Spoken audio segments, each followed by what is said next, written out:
Hello बच्चों।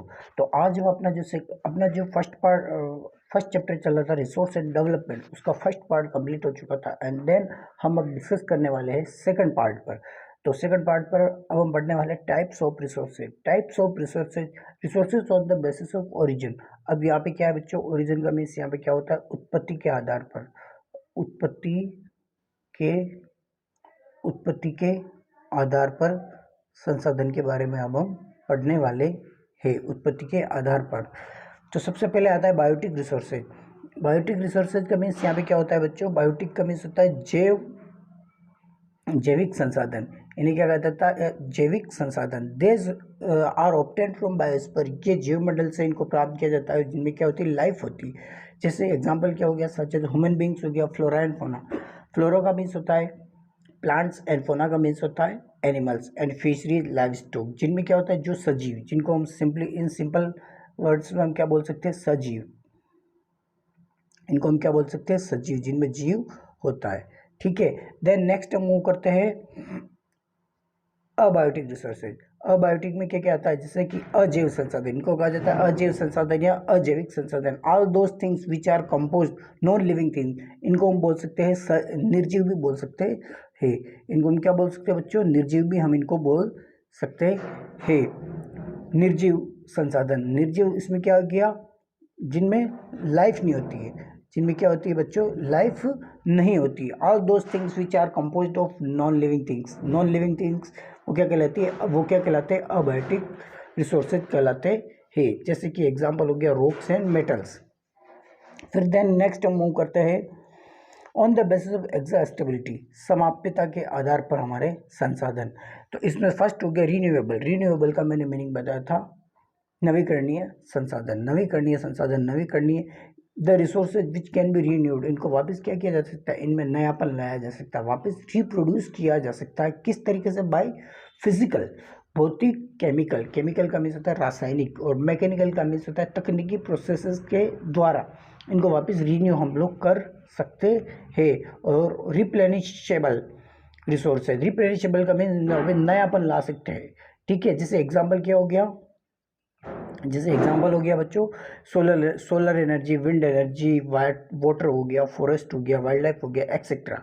ठीक है, तो इनमें वापस हम रिन्यूएबल, इनमें नयापन ला सकते हैं। दीज रिन्यूएबल रिसोर्सेज में be further divided into continuous और फ्लो। ठीक है, इनको वापस इनका सब डिवीजन किया गया है। तो सब डिवीजन अगर आप लोगों को पूछा जाए तो आप लोग क्या बताओगे, कंटिन्यूस और फ्लो। देन नेक्स्ट हम मूव करते हैं। हाँ तो बच्चों, next non renewable resources. Non renewable में होता है गैर नवीकरणीय संसाधन। इनको क्या कहा सकता है, गैर नवीकरणीय संसाधन। This occurs over long, very long geological time. इनको क्या रुकता है, इनको बनने में काफ़ी ज़्यादा लंबा समय लगता है। जैसे मिनरल्स हो गया, फॉसिल फ्यूल्स हो गया, are example of such resources, ये के प्रमुख एग्जाम्पल है। दीज रिसोर्सेज टेक, कई सारे साल लगते हैं, मिलियंस ऑफ ईयर इनके फॉर्मेशन में, इनको बनने में इनको लगते हैं। सम रिसोर्सेज लाइक मेटल, जैसे कुछ रिसोर्सेज हो गए, मेटल्स हो गए। मेटल्स का मीन्स यहाँ पे धातु, आप लोगों को पता होगा मेटल्स मीन्स धातु। मेटल्स आर रिसाइक्लेबल, इनका वापस हम रीयूज कर सकते हैं, रिसाइकल कर सकते हैं। एंड देन फिर नेक्स्ट लाइक फॉसिल फ्यूल्स हो गया, पेट्रोलियम हो गया, नेचुरल गैस हो गया, इनको वापस रिसाइकल नहीं किया जा सकता। एक बार अगर ये समाप्त हो गए तो वापस इनको हम दोबारा प्राप्त नहीं कर सकते। ठीक है बच्चों, तो देन नेक्स्ट है on the basis of ownership. Ownership का मीनिंग यहाँ पे क्या होता है, स्वामित्व के आधार पर। मैंने बताया इसका मालिक कौन होगा, स्वामित्व के आधार पर संसाधन, स्वामित्व के आधार पर संसाधन। द इंडिविजुअल रिसोर्सेज का यहाँ पे मीनिंग क्या होता है, व्यक्तिगत संसाधन। इंडिविजुअल रिसोर्सेज का यहाँ पे मीनिंग क्या होता है बच्चों, व्यक्तिगत संसाधन। जैसे व्यक्तिगत, आप लोग साथ साथ में इसको नोट भी करते रहिएगा। व्यक्तिगत जहाँ पे किसी इंडिविजुअल का क्या होता है, अधिकार होता है। These are also owned by the privately individual, किसी व्यक्तिगत, जिसे किसी व्यक्ति का अधिकार होता है। मैनी फार्मर ऑन लैंड, जैसे किसान की अपनी खुद की लैंड होती है। Which is allotted them by government against the payment of revenue. कभी कभी क्या होता है कि इंडिविजुअल रिसोर्स होते हैं, गवर्नमेंट क्या करती है, किसानों से ज़मीन लेती है, रोड जैसे सड़क निकालने के लिए, रेलवे लाइन निकालने के लिए, तो उनसे क्या करती है, फिर है ना गवर्नमेंट क्या करती है, उनको वापस पेमेंट भी करती है, उनकी ज़मीन ले लेती है। तो in villages there are a people with land ownership. गाँव में क्या होता है, उनकी लैंड ओनरशिप होती है, उनका खुद का मतलब स्वामित्व, उन लोगों का भूमि का स्वामित्व होता है। बट देयर आर मेनी, लेकिन कई सारे लोग ऐसे होते हैं, कई सारे किसान लैंडलेस होते हैं, ठीक है। फिर देन नेक्स्ट है प्लांट, जैसे इसमें दे रखा है प्लांटेशन, पास्चर लैंड। जैसे एग्जांपल क्या दे रखा है, प्लांटेशन हो गया, पास्चर लैंड। पास्चर लैंड का मीन्स हो गया चारागाह भूमि। आप लोग पास्चर लैंड का मीनिंग क्या, चारागाह, चारागाह भूमि, ठीक है बच्चों, चारागाह भूमि। पॉन्ड्स हो गया, वाटर इन वेल्स हो गया, etcetera are some example of such resources ownership by individual, ठीक है। Make a list of resources owned by your household. तो आपको इस तरीके से अपने खुद की प्राइवेट जो इंडिविजुअल रिसोर्सेज जो होते हैं उनकी एक बार आपको लिस्ट बनानी है। फिर देन नेक्स्ट आता है community own resources. Community means पूरे समुदाय के लिए होता है। ये रिसोर्सेज किसके लिए होते हैं, पूरे समुदाय के लिए। कम्युनिटी का मीन्स यहाँ पे क्या होता है, समुदाय के लिए। किसी एक इंडिविजुअल का इस पे अधिकार नहीं होता है, समुदाय के लिए होते हैं। These are resources which are accessible to all member of community, सभी के लिए होते हैं। Village common grazing ground, burial grounds, villages pond, ठीक है। विलेज पॉन्ड तालाब हो गया, बरियल ग्राउंड जैसे शमशान की भूमि होगी, चारागाह भूमि होगी, तो यहाँ ठीक है। And then public park, picnic spot, ये सबके हर एक के लिए एक्सेसिबल होते हैं। प्लेग्राउंड्स हो गया, playgrounds in urban areas are de facto accessible to all people living there. Playgrounds होता है, उसके लिए क्या होता है, वो सबके लिए होता है, किसी पर्टिकुलर पर्सन का उस पर राइट नहीं होता है। तो नेक्स्ट आता है दोस्तों राष्ट्रीय संसाधन, या फिर हम बोल सकते हैं इनको नेशनल रिसोर्सेज, ठीक है। तो technically all resources are belonging to nation. Technically अगर देखा जाए तो सभी संसाधन किसके हैं, सभी संसाधन किसी एक राष्ट्र की प्रॉपर्टी है। This the country has a legal power. Country के पास क्या, किसी भी देश के पास क्या है, कानूनी अधिकार है। हमारे देश के पास क्या कानूनी अधिकार है कि वो कभी भी इनको एक्वायर भी कर सकता है, किसी भी व्यक्ति की प्राइवेट प्रॉपर्टी को। यू माइट हैव सीन, जैसे कभी कभी आप लोगों ने देखा होगा, property for public good, private property को भी गवर्नमेंट क्या कर लेती है, एक्वायर कर लेती है फॉर जनहित के लिए, जनता के हित के लिए। अगर सपोज करो कि कहीं रेलवे लाइन का कंस्ट्रक्शन हो रहा है और उस बीच में अगर एग्रीकल्चरल लैंड आ रही है तो गवर्नमेंट के पास राइट है, लीगल राइट है, तो वो क्या कर सकती है, उसको एक्वायर कर सकती है और आपको उसका मुआवजा मिलता है। यू माइट हैव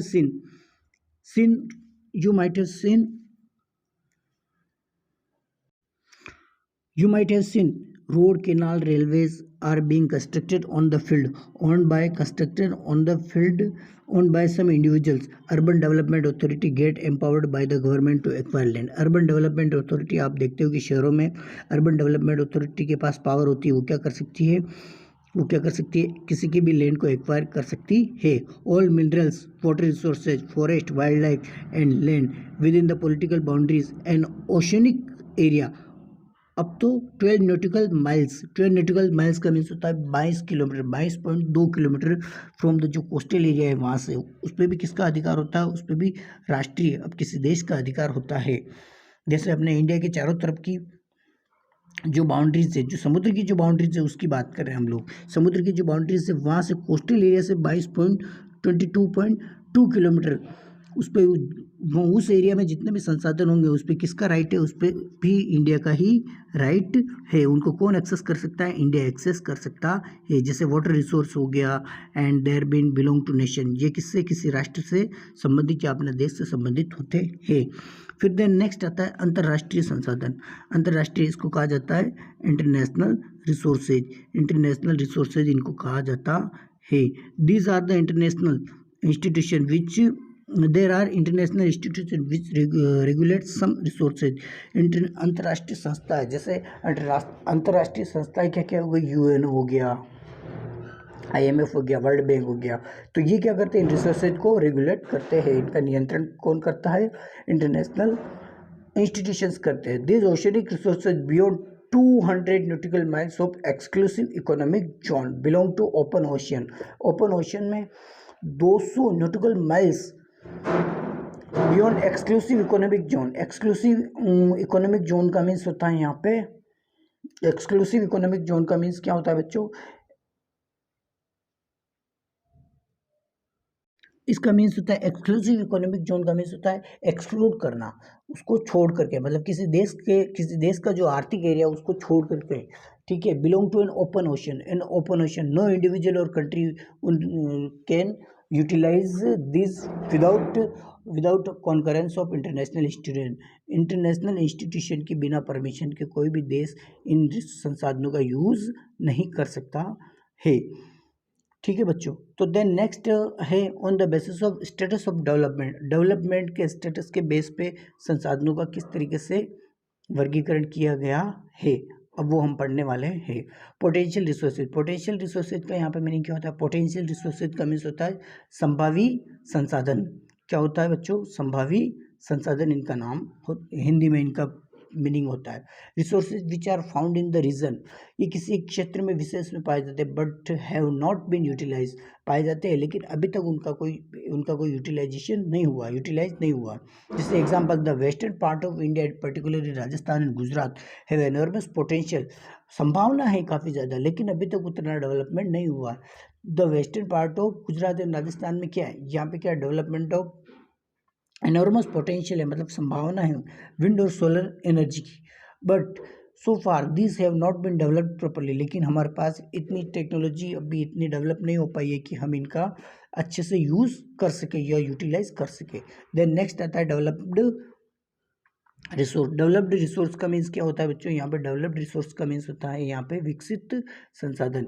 तो resources which are surveyed and their quality and quantity have been determined for utilization, जिनको सर्वे किया जाता है, जिनकी क्वालिटी और क्वांटिटी, गुणवत्ता और मात्रा क्या किया जाता है, गुणवत्ता और मात्रा को निर्धारित किया जाता है। फिर देन नेक्स्ट आता है बच्चों स्टॉक का मीन्स होता है, स्टॉक आप सबको पता होता है कोष, या फिर संचित करके हम किसी भी वस्तुओं को इकट्ठा करके रखते हैं तो वो क्या होती है, वो स्टॉक कहलाती है। Materials in the environment which have to be potential to satisfy human needs, जो हमारे वातावरण में जो भी मटेरियल्स है उनकी संभावना है कि वो सेटिस्फाई कर सकते हैं ह्यूमन नीड्स की, but human being do not have appropriate technology to access, वो अभी भी स्टॉक के रूप में ही पड़े हुए हैं, मतलब हमारे पास इतनी तकनीक नहीं है कि हम उनका क्या कर सकते हैं, प्रॉपर अप्रोप्रिएट यूज़ कर सके, ठीक है। जैसे stock for example water is compound of flammable of inflammable gases, compound of two inflammable gases का कंपाउंड वाटर होता है, जैसे hydrogen and oxygen, which can be used as a rich source of energy, but we do not have a required technical know how, लेकिन हमारे पास no हो का means होता है यहाँ पे जैसे कोई जानकारी, to use them for the purpose, ठीक है। तो कंसिडर टू बी स्टॉक, हमारे पास टेक्निकल ना हो नहीं है कि हम उनका एक बेटर यूटिलाइजेशन कर सके। देन नेक्स्ट आता है रिजर्व का मीन्स होता है भंडार या फिर संचित भंडार, इसका हिंदी मीनिंग होता है संचित कोष या फिर भंडार, संचित कोष भी आप लोग लिख सकते हो, संचित कोष, ठीक है बच्चों। These are reserve are the subset of stock का ही एक सब पार्ट है, which can be put into use with the help of existing technical know-how, ये भी सेम थिंग्स है, एग्जिस्टिंग टेक्निकल know-how के द्वारा हम इनका यूज़ कर सकते हैं, बट लेकिन ये अभी तक has not been started. This can be use for the meeting future requirement के लिए इनका यूज़ किया जा सकता है। Rivers water can be use for generating hydro electric power, but presently rivers का जो पानी होता है उसको हाइड्रो इलेक्ट्रिक पावर के लिए यूज़ किया जाता है वर्तमान में, but it is being utilize only to limited extent, लेकिन फिर भी ये क्या सिर्फ हर जगह इसका यूज़ इस तरीके से हाइड्रो इलेक्ट्रिसिटी पावर के लिए नहीं हो रहा है, इनका एक लिमिटेड यूज़ ही हो पा रहा है। The water in the dams, forest etcetera, ये इसके एग्जाम्पल है, is a reserve which can be used in future. तो बच्चों ठीक है, आज के लिए हमारी क्लास यहीं तक रहेगी और फिर देन नेक्स्ट इसका तीसरा पार्ट भी आने वाला है। तो अगर आप लोगों को समझ में आया है, अच्छा लगा ये वीडियो, तो आप इसे लाइक कीजिएगा, शेयर कीजिएगा और सब्सक्राइब कीजिएगा। Thank you very much and good bye, take care.